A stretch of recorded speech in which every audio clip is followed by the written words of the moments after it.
Hello সবাইকে, welcome to my mini blog. তো তোমরা আশা করি আগের মিনি ব্লগে দেখেইছো যে রাত 12টার পর আমরা সিরিলকে কিভাবে ওকে সারপ্রাইজ দিয়েছিলাম। তো এই মিনি ব্লগে বলবো ওর বার্থডের দিন রাত্রেবেলা আমরা কোথায় ডিনার করতে গেছিলাম। ডিনারের জন্য আমরা গেছিলাম চায়না টাউনের বিগ বস রেস্টুরেন্টে।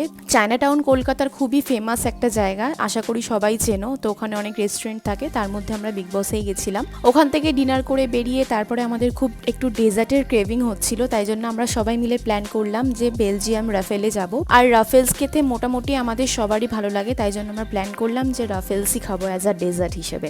ওখানে গিয়ে আমরা অনেক রকমের রাফেলস অর্ডার দিয়েছিলাম, প্রায় 5 থেকে 6 রকমের। সব কটার নাম আমার এই মুহূর্তে মনে নেই, বাট প্রত্যেক কটা খুবই দারুণ খেতে ছিল আর খুবই টেস্টি ছিল। ও হ্যাঁ, আমরা কিন্তু আইসক্রিম রাফেলসও নিয়েছিলাম, যেটা খেতে সত্যি দারুণ ছিল। এই যে সিরিল আমাকে খাইয়ে দিচ্ছিল, আর সব কটা রাফেলসের মধ্যে আমার ওটাই বেস্ট লেগেছে।